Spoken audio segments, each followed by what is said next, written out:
ज्ञानशाला कार्यक्रम के पुण्यार्जक हैं स्वर्गीय श्री मंगलाबेन एवं स्वर्गीय डॉक्टर श्री विहुल दास जी की स्मृति में जयश्री बेन, डॉक्टर नेरीश भाई श्रोफ वडोदरा तनव, डॉक्टर फिंजल, डॉक्टर जिगेश श्रोफ वडोदरा अंतरा, अर्पिता नीरज शाह USA कारेलीबाग वडोदरा गुजरात, श्री दिगंबर जैन महिला शास्त्र सभा सूर्यनगर गाजियाबाद, श्री सुभाष जैन, श्रीमती सरोज जैन, श्रीमती रेणु जैन, श्रीमती अंजलि जैन, श्रीमती आरती जैन, सानवी, वर्धन, आरव, कुवम, सोनीपत हरियाणा। मातुश्री निरंजनाबाई सरोदय की स्मृति में सौभाग्यवती सुनंदा सरोदय, धर्मपत्नी professor Umesh Chandra Sarodaya, Madhuri Jain, Tarachand Sarodaya, Saurabh, Ritika, Pushpak, Shailesh, Nishigandha, Swastik, Spraha, Nagpur, Maharashtra. Shri Parasnath re rolling mills limited, Durgapur 1, Vardhaman, Paschim Bangal. Amita Jain, wife of Anil Kumar Jain, Sangeeta Jain, wife of Vipin Kumar Jain. Manak Chand, Kamla Devi, Rakesh, Neetu, Rishabh एवं आयुषी मुशरफ, B123, सेठी कॉलोनी, जयपुर, राजस्थान। दिवंगत श्री मोहन लाल जी पाटनी कलकत्ता की पावन स्मृति में सौभाग्यमल राजकुमारी, सुनील, संगीता, साहिल, प्रज्ञा एवं उत्सव कलकत्ता, टीकम सुशीला, नवनीत अनामिका, विकास श्वेता एवं सिद्धांत बेंगलोर, बाबूलाल शकुंतला कलकत्ता, अरविंद रेणु एवं यशवर्धन बेंगलोर। जय जिनेर नमो अरिहंताणं नमो सिद्धाणं नमो आयर्याणं नमो वज्रायाणं नमो लोये सवसाहुणं। पंच परमेष्ठी भगवान की जय। आचार्य समय सार पूरा कर रहे हैं और आज हमारी भी ज्ञानशाला की ये अंतिम कक्षा है। किस संबंध में? सामायिक पाठ के संबंध में। ये अंतिम जो 31वां श्लोक है, इसमें आचार्य क्या कह रहे हैं? तू अगर ऐसा मानता है कि अन्न देने वाला है तो इसको छोड़ दे और देख सारा जीवन अच्छे कार्य में लगा।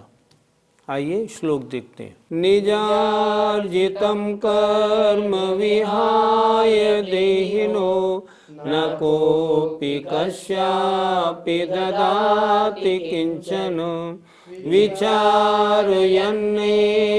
मनन्यमानस परो ददाति विमुञ्चषीमुषी। निजार्जितम, अपने द्वारा अर्जित, मन किए गए, मन बांधे गए कर्मों को छोड़कर, माने उनके सिवाय, देहिनो माने प्राणी को, संसारी जीव को, कोई भी कैसा भी, किंचन माने रंच मात्र भी नहीं दे सकता है। तुमने जो कर्म बांधे हैं तुम्हें फल उनके अनुसार ही मिलेगा, अन्य कोई कुछ भी कैसा भी नहीं दे सकता। विचार्यन नेव, इस प्रकार विचार कर, अनन्य मानसः, मतलब मन में द्वंद्व नहीं रखो। क्या करो?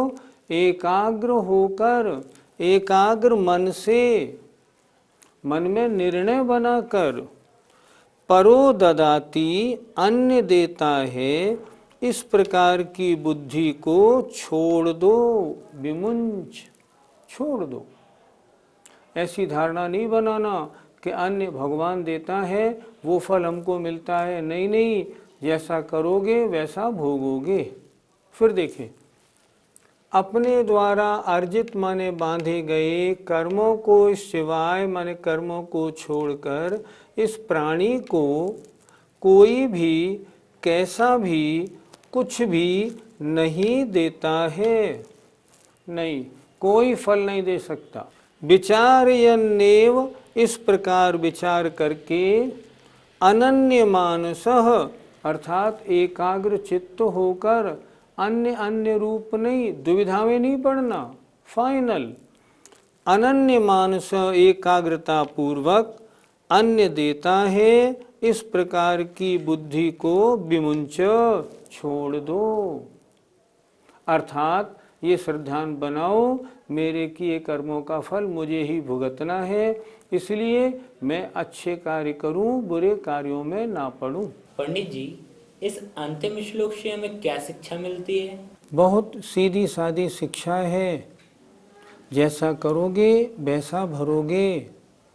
सारे जीवन अपना ऐसा गुजारो ताकि अगले जो भव मिले उनमें सांसारिक सुख के साथ साथ मोक्ष सुख भी प्राप्त होने की ओर कदम बढ़ें।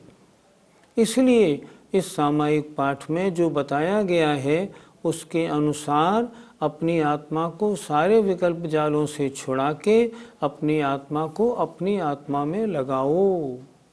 ऐसा अगर करोगे ना तो क्या होगा, अगले जन्मों में जब तक संसार है सुख पूर्वक सारे भव निकलेंगे। राग द्वेष के विकल्प में पड़े रहेंगे तो नरक और निगोद और त्रेंचों में दुख प्राप्त करना होगा। आचार्य के द्वारा बताए गए इस संदेश को, इस शिक्षा को, इस उपदेश को ग्रहण करने वालों को क्या फल मिलता है, या इस सामायिक पाठ को बार बार पढ़ने वालों को क्या फल मिलता है, ये आचार्य बता रहे हैं। यही परमात्मा मित गति वंद्य सर्वविविक्तो वृषमनुवद्य शश्वदधीतो मनसि लभन्ते मुक्तिनिकेतं विभववरं ते। यही माने जो परमात्मा या आत्मा का शुद्ध स्वरूप अमित गति आचार्य के द्वारा वंदित है।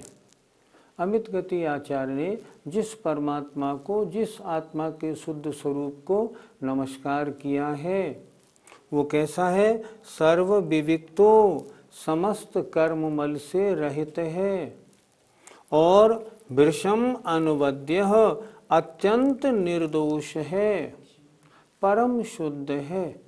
आत्मा की परम शुद्ध अवस्था का जो वर्णन अमित गति आचार्य ने यहाँ किया है, जो शाश्वत अधीतो, जो निरंतर पढ़ते हैं, चिंतन करते हैं, कैसे, मन से, जो निरंतर इसको मन से पढ़ते हैं वे श्रेष्ठ वैभव वाले, उत्कृष्ट वैभव वाले मुक्ति रूपी निकेतम माने महल को, निवास को प्राप्त होते हैं।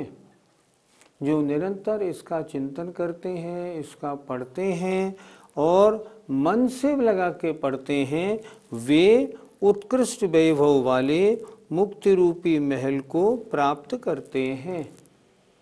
फिर देखें, जो परमात्मा अमित गति आचार्य द्वारा वंदित हुई है, जिसकी वंदना की गई है, और जो सर्वविविक्तो, जो समस्त कर्मों से रहित है, वृषम अनुवद्य, अत्यंत निर्दोष, परम शुद्ध है, इसको जो शाश्वत निरंतर मन से पढ़ते हैं या चिंतन करते हैं, इसमें लवलीन होते हैं, वे विभववरम, वैभव में उत्कृष्ट अर्थात उत्कृष्ट वैभव वाले मुक्ति रूपी महल को लभन्ते, प्राप्त करते हैं। अर्थात निरंतर आत्मा के बारे में चिंतन करने वाले या इस सामायिक पाठ को मन से निरंतर पढ़ने वालों को क्रम से मुक्ति रूपी लक्ष्मी भी प्राप्त होती है। पंडित जी, इस सामायिक पाठ के पढ़ने से क्या मुक्ति रूपी लक्ष्मी प्राप्त हो सकती है? केवल पढ़ने से काम नहीं चलेगा। सामायिक पाठ में जो बताया है, जैसे बताया है कि समस्त रागादिक विकल्पों को छोड़ के अपने आत्म स्वरूप में रमण करो। जो इस पाठ को पढ़ेंगे, पढ़ने के अनुसार तदनुसार अपने को बनाएंगे, उनको मुक्ति क्यों नहीं मिलेगी? क्योंकि मुक्ति का मार्ग यही तो है। कहते हैं मुक्ति का मार्ग है अभेद रत्नत्रय, अर्थात सम्यक दर्शन, सम्यक ज्ञान, सम्यक चारित्र की एकता। मुक्ति का मार्ग है शुद्धोपयोग, शुद्धोपयोग कैसे प्राप्त होगा? जो आत्मा में लीन होते हैं, राग द्वेष विकल्पों को छोड़ के वे शुद्धोपयोग में आते हैं, और शुद्धोपयोग केवल ज्ञान प्राप्त कराने में कारण है, और वे केवल ज्ञानी मोक्ष को प्राप्त होते हैं। इसलिए आत्मा के परम शुद्ध स्वरूप का परिचय इस सामायिक पाठ में पढ़कर जो उसके अनुसार अपनी क्रिया प्रवृत्ति भी करते हैं, उनको मुक्ति नहीं मिलेगी तो किनको मिलेगी? क्योंकि मोक्ष का मार्ग तो रत्नत्रय या आत्मरमण या शुद्धोपयोगी ही है, ऐसा आचार्य ने कहा है, जो बिल्कुल सर्वथा उचित है। ग्रंथ पूरा हो गया। उपसंहार में 2 पंक्तियां आचार्य ने और लिखी हैं, उनको भी पढ़ लेते हैं। इति द्वात्रिंशतावृत्तैः परमात्मानमीक्षते योऽनन्यगतचेतस्को यात्यसौ पदमव्ययम्। इति इस प्रकार 32 2 और 30 अर्थात इन 32 पदों से, वृत्ति माने पदों से, जो परमात्मानम ईक्षते परमात्मा को देखता है, अर्थात इस सामायिक पाठ को पढ़कर जो अपनी आत्मा में लीन होता है। कैसे? यो माने जो, नन्यगत चेतस को एकाग्र चित्त होकर राग द्वेषादि सारे विकल्पों को दूर करके जो परमात्मा को, अपने शुद्ध आत्म स्वरूप को देखता है, वह याति असौ, असौ माने वह प्राप्त होता है अव्ययम पदम, अविनाशी पद अर्थात मोक्ष को। फिर देखें, इस प्रकार 2 और 30 माने इन 32 पदों से जो परमात्मा को देखता है, कैसे देखता है? अनन्यगत चेतस को एकाग्र चित्त होकर, वह अविनाशी अव्ययम पदम, वह अव्यय पद को याति प्राप्त होता है। अर्थात इस सामायिक पाठ में जो शुद्ध आत्मा की चर्चा की है, उस शुद्ध आत्मा की चर्चा को पढ़कर जो अपने जीवन में उतारते हैं, वे मोक्ष पद को प्राप्त करते हैं। आचार्य उपसंहार में कह रहे हैं, इस प्रकार जो इस सामायिक पाठ के 32 पदों को, 32 श्लोकों को एकाग्र चित्त होकर अध्ययन करता है, पढ़ता है और जीवन में उतारता है, उसका नियम से कल्याण होता है। आज बहुत हर्ष का दिन है। आज अपना सामायिक पाठ पूरा हो गया। कुल मिला के इसमें 32 कारिकाएं रही और एक उपसंहार का अंतिम श्लोक रहा। आइए जरा विचार तो करें, सामायिक पाठ में हमने क्या पढ़ा? सामायिक पाठ में सबसे पहले मंगलाचरण के स्थान पर हमने क्या देखा? हे भगवान, सभी जीवों में मेरा मैत्री भाव रहे, गुणी जनों में मेरा प्रमोद का भाव रहे, दुखी जीवों में करुणा का भाव रहे, और विपरीत वृत्ति वाले लोगों में माध्यस्थ का भाव रहे। ये श्लोक इतना अच्छा है, यद्यपि है तो तत्वार सूत्र के अनुसार। मैत्री प्रमोद कारुण्य माध्यस्थ्यानि च सत्व गुणाधिक क्लिश्यमाना विनयेषु, जो उमा स्वामी महाराज ने कहा वही अमित गति महाराज ने लिखा है, लेकिन कितने सुंदर 4 पंक्तियों में लिखा है। और इसी के आधार से सुखी मैत्री भाव जगत में मेरा, सब जीवों से नित्य रहे, ये जो पंक्तियां 6 बनाई, मेरी भावना में जुगल किशोर जी ने इसी आधार से बनाई। यहाँ से अपनी भावना शुरू हुई, हे भगवान मेरी भावना ऐसी रहे। उसके बाद आचार्य कहते हैं, चाहे दुख हो या सुख हो, अच्छा हो या बुरा हो, बैरी हो या बंधु हो, मेरी आत्मा सब में समता भाव रखे, क्योंकि ये समता भाव ही तो सामायिक है। उसके आगे, हे भगवान आपके चरण कमल मेरे हृदय में विराजे। बहुत अच्छी तरह उन्होंने कहा ऐसे विराजें जो बस हमेशा के लिए स्थिर हो जाएं। बहुत सुंदर श्लोक लिखा है। इसके बाद में मैं अपने जो व्रतों का पालन करता हूँ, जो शुभ क्रियाएं करता हूँ, पूजा पाठ आदि व्रतों का नियमों का पालन, भगवान उसमें दोष लगते हैं तो प्रतिक्रमण के स्वरूप मेरे वो दोष मिथ्या हों। पहले सामायिक हुई, उसके बाद प्रतिक्रमण हुआ। प्रतिक्रमण में मेरे दोष मिथ्या हों। और उसके बाद आचार्य ने बहुत सुंदर शब्दों में दोषों को 4 भेद में लिखा: अतिक्रम, व्यतिक्रम, अतिचार और अनाचार। हमने अच्छी तरह समझे होंगे, समझे नहीं हम ध्यान दें, जीवन में जो नियम हमने लिए हैं उन नियमों में अतिक्रम लगा तो नहीं, वो नियम हमको कभी भारी महसूस तो नहीं हुआ, अगर हुआ तो वो भी दोष है। 4 प्रकार के दोषों का वर्णन किया, उनका स्वरूप बताया। उसके बाद जिनवाणी माँ से क्षमा याचना भी की। मैंने अगर कहीं लिखने पढ़ने में एक आध कोई पद वगैरह कम किया हो, हे जिनवाणी माँ मुझे माफ़ करें, मुझे क्षमा करें और मुझे केवल ज्ञान की प्राप्ति कराएं, बोधि और समाधि की प्राप्ति कराएं। इसके उपरांत फिर जिसकी मैं वंदना कर रहा हूँ वह भगवान, वह देव कैसा है, उससे संबंधित 10 श्लोक बहुत सुंदर लिखे हैं। ये 10 श्लोक ऐसे लिखे हैं जो हम किसी मंदिर जी में जाएं और भगवान के दर्शन करें, अगर इन 10 श्लोकों को बोल के दर्शन करें तो वास्तव में भगवान के शानदार दर्शन हमें मिले। बहुत अच्छी तरह से उन्होंने 10 श्लोक लिखे।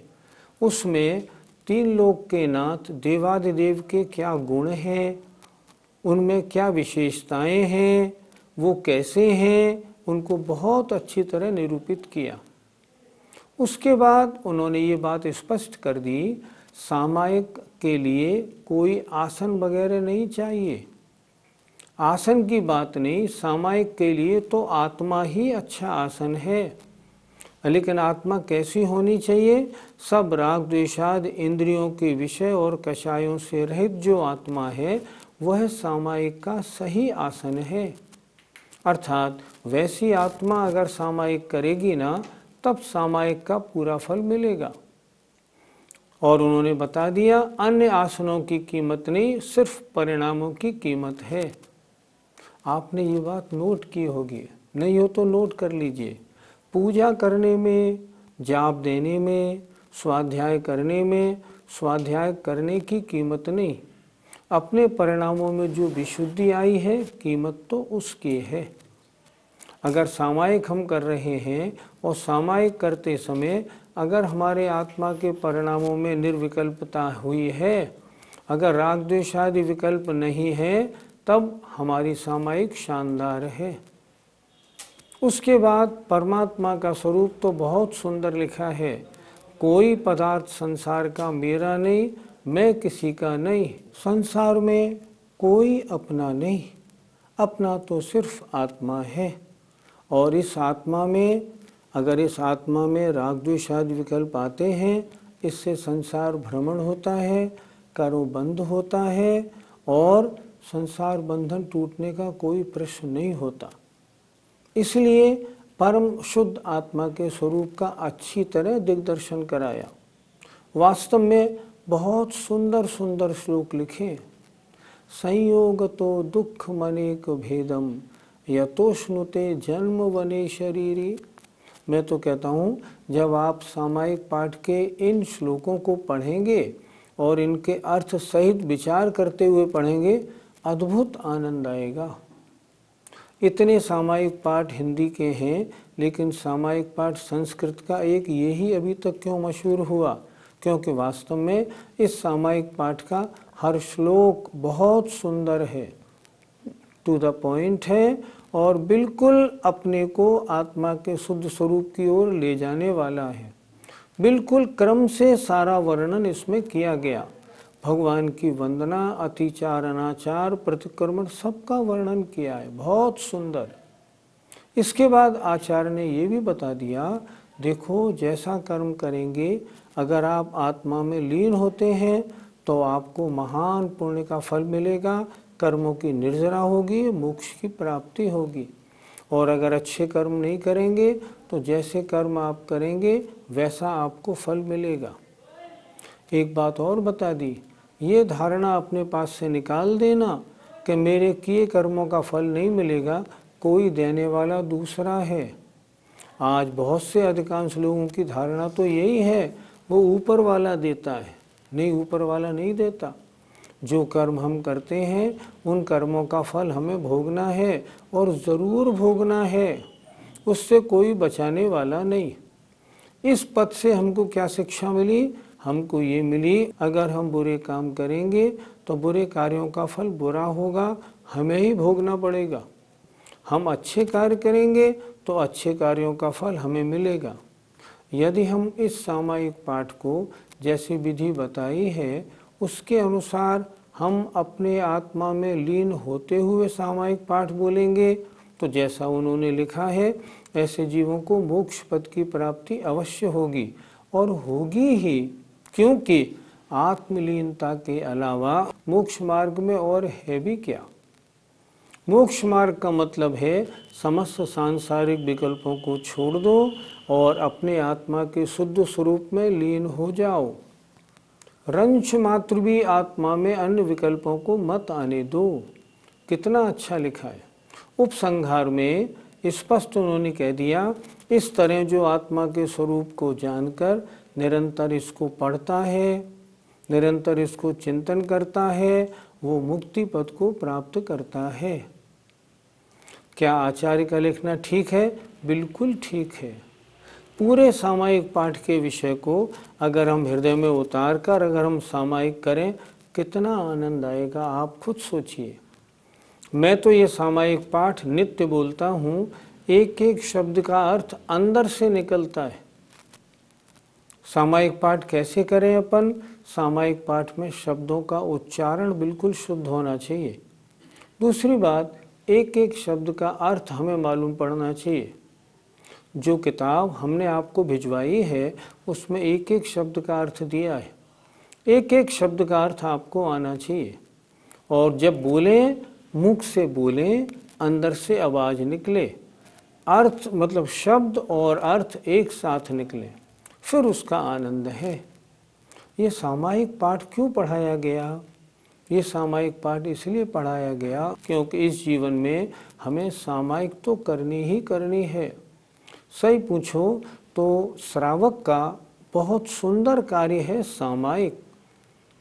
मैं कहता हूँ पूजा से भी अच्छा काम सामायिक करना है, क्योंकि पूजा में तो भगवान के साथ भक्ति होती है, इसमें भक्ति तो होती है, वीतरागता की ओर कदम बढ़ाना भी होता है, आत्मा के शुद्ध स्वरूप का परिचय होता है।